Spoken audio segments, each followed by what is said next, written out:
Welcome into the latest edition of Extra Time. We've got Ali Moreno, we've got Don Hutchison and Jules Laurent as well. Just before we start though, Don, I heard that you had quite an eventful Thursday last week.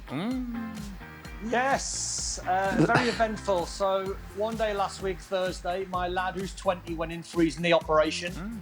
The same day we got our 12-week scan of our brand new baby that might be coming in April. Woohoo! And then I got told by my surgeon my hip's gone and I need a hip replacement. Brilliant. Oh, that's tough. And then came the Newcastle news. Yes, then we got took over, finally. What a week. Hey, maybe they'll pay for your hip replacement. Yeah, what percentage? Yeah, well, Jules is panicking now. We are the new PSG. Money for the hip replacement and for the new diapers and nappies for the kids. Yeah, Newcastle are the new PSG. We are back. I don't know about that. I think Jules has just been polite there. We'll see. We'll see. Yeah. All right, Don, first for you then, obviously. What percentage chance do you give for each of the top three players, Messi, Lewandowski and Jorginho, to win the Ballon d'Or? Oh, here we go. I mean, it's got to be Lewandowski, hasn't it? Surely. Well, what percentage? I mean, I'd give him 80%. Surely, he's been on fire for like 2 or 3 years. What about the other two? No, I'm going Lewandowski. I know, but 80%. the question is divide the percentages in three. All right, well, 80, 10, 10. All right. You didn't want to complicate things. No. I see, Don. No one Keep it else has simple, got Ali. a Keep it single simple. chance in there. All right. Speaking of Newcastle, Jules, any chance that Antonio Conte will be the next Newcastle manager? I guess there's always a chance. Of course, there is. And at least what we know for sure is that he likes to go somewhere where he knows he will be able to spend some money, that he would get the players that he wants. And usually the players that he wants are quite costly.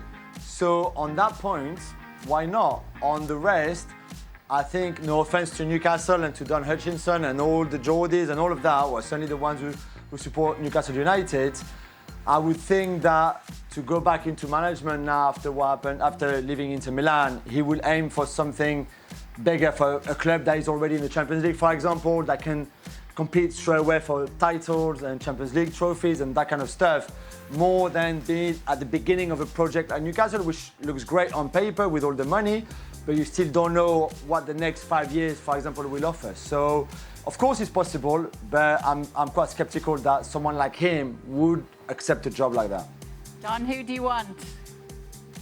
Tell you who I want, Kay, and I've got a little list here. Have a look at it. All right. That was Sheikh Mansour's first 5 signings. That was Abramovich's first 5 signings. Have a look at that.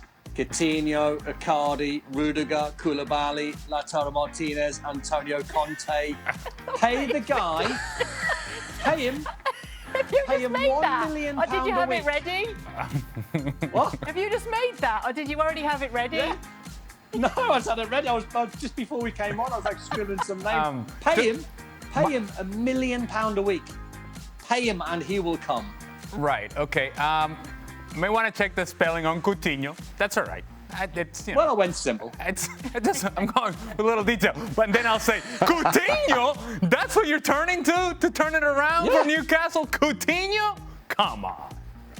Well, did you see the list? Did you see that list? I mean, you see Chelsea's list. Glenn Johnson, Jeremy, Wayne Bridge, Duff, Joe Cole, Robinho, Wayne Bridge. He's twice, by the way. Craig Bellamy, De Jong, Shay Given. I mean, you've got to start somewhere. I mean, we're not just going to go in. I mean, I don't know what people are expecting, like Newcastle to go in and go, right, we want Mbappe, or we want Haaland, and we want Messi, we want Ronaldo. It's not going to happen overnight, but, you know, what the Newcastle fans have got now is they've got Mike Ashley gone, which is the best news ever. And then you ask Jules there what's the chances of getting Antonio Conte? And then Jules went, well, there might be a chance. We would never in a million years be having Antonio Conte discussions under Mike Ashley. So all of a sudden now we can dream a little, can't we? Yeah, Surely. Surely, but I'm a bit intrigued about this list. Are you a list type person, Don? Do you often write lists?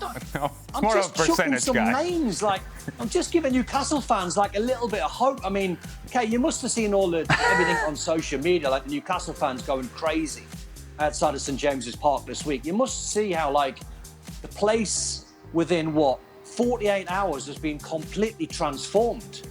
So like we can dream that Coutinho might come and Rudiger might come and Antonio might come. It might just happen. Amanda Staveley said the other day it's going to happen between 5 and 10 years. We're going to win the Premier League and the Champions League. I mean, amazing. I'm not saying it's going to happen, but like we're dreaming. Yeah, fair enough. I'm just waiting for a Twitter account called Don Hutchison's wish list. All right, for Don, who will finish higher this season between Everton or Arsenal? Oh, Everton, that's easy, isn't it? I'll give you a 100% chance on that happening. Jules, would you agree with that?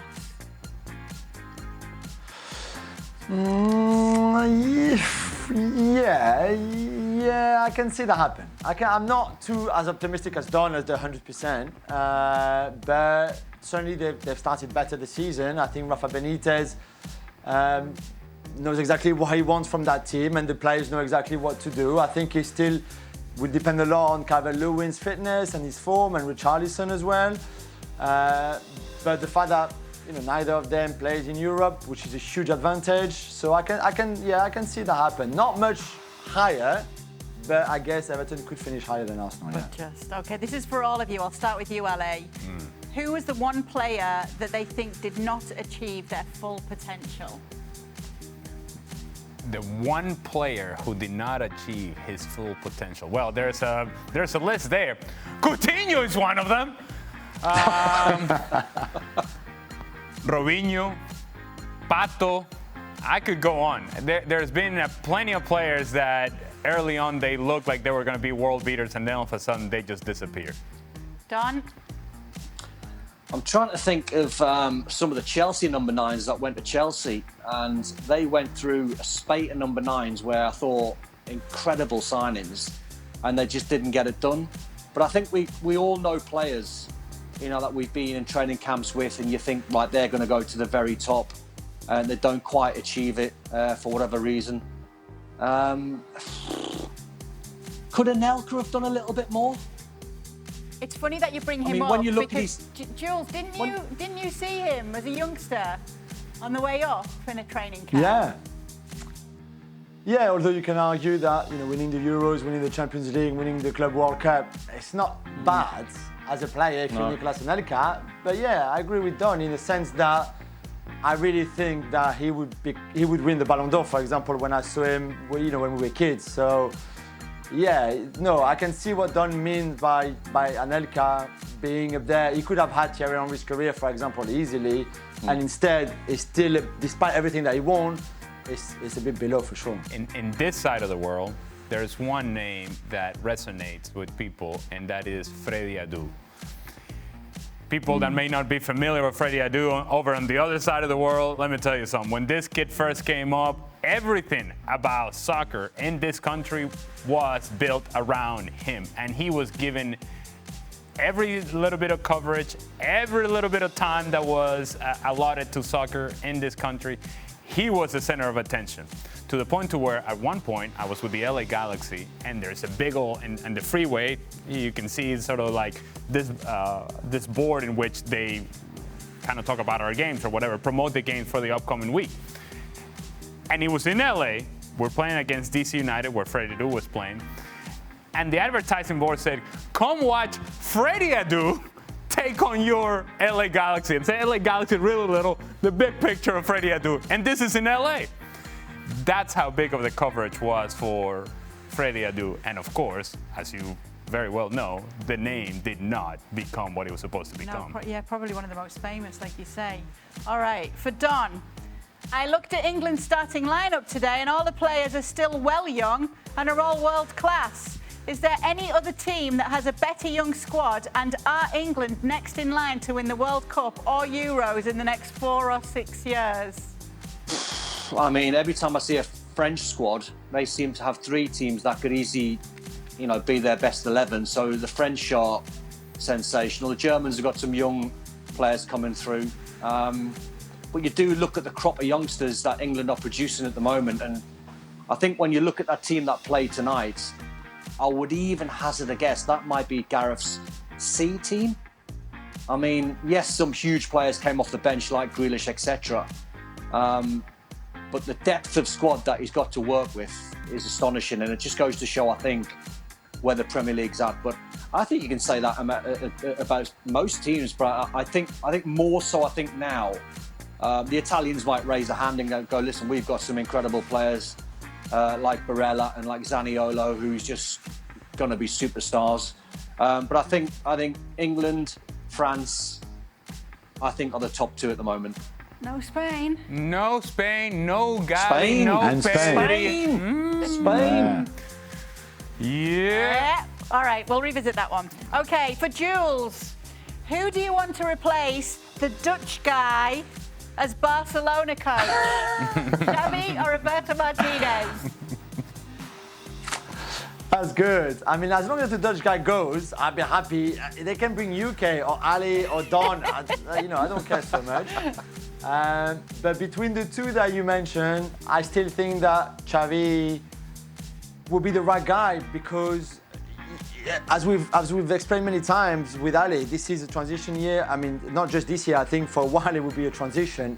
Bring him in. The project will make so much more sense with him because he's got that DNA, he's got the whole philosophy, what the club are all about. All those kids that we've seen in now Barcelona, the Xavi and Nico Gonzalez, and of course Ansu Fati and Pedri and all the other. Pedri not so much because he didn't go through La Masia, but all the others have the same DNA, not as the Dutch guy, but as Xavi. And I just think for me, Xavi would make a lot of sense. I'm not sure if he's ready. I don't know. I don't think anyone knows if he's ready or not because it's such a big club, much bigger than being in Qatar. But certainly in terms of what you want to do with those incredible youngsters coming through, with this team, the fact that you've got no money, that you will have to rely a lot on La Masia again, I think he would be the perfect guy. So I would love him to go and have a go and to be given some time to do something good with that team. Ali? Yeah, what you like about Xavi is the fact that he has built-in equity with this club. And so therefore, you're going to accept some of the shortcomings that you were going to have anyways with the Dutch guy or Xavi. Can I say Ronald Koeman's name or can I not say that when Jules in the Say it quietly Okay. because Jules comes out in high. You can. Okay, all right. So if Koeman is gone,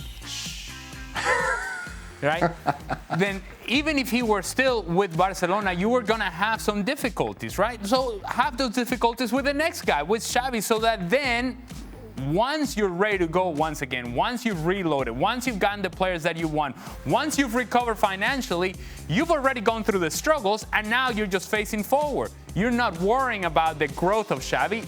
That has happened, theoretically, that has happened already. And from then on, you just worry about the future of the club. All right. Jules, another question for you to end it. Should Mike Maignan be starting the Nations League final? He's clearly having a better season than Lloris. I know. It's a debate that we're starting to have in France. Not so much because Lloris, even apart from being the captain, he's such a big figure for and has been for so many years. But a few people already have said, hey, what about Maignan now? I don't think anything will change up to the World Cup in Qatar. After that, I can easily see Hugo sort of stepping down and he will be 36 soon after Qatar. And I think he will feel, we don't know what club he will be at next season because his contract with Spurs expires in the summer too, and he's not going to renew. So I can see easily Maignan being the next guy after the 2022 World Cup. Until then, I still think that Lloris will be the number one, even if Maignan continues to have a great season with Milan, and he does, and he probably would deserve to have a go at being the number one for us. But I think the relationship between Deschamps and Lloris is so strong. The position that Lloris has within the dressing room is so strong as well that I think he will be there until 2022. But after that, it could change and Maignan could have his chance. Changes ahead. Changes ahead. Did you have a comment on that? No, I was thinking that maybe Hugo Lloris is going to make it to Don's list at some point. Maybe. No. I'm just thinking. he's taking a lot of players in that list. No, we're aiming higher than that, Ali. No, We're going higher. Poor Don. Let's let him go off, do some exercises, do some hip openers. It sounds like he needs it. Anyway, thanks for joining us on the latest edition of Extra Time. Be sure to always tune in to ESPN FC. We are available 7 days a week. Well, thank you very much for watching ESPN on YouTube. For more sports highlights and analysis, be sure to download the ESPN app. And for live streaming, premium content, and let's not forget as well, ESPN FC 7 days a week, subscribe to ESPN+.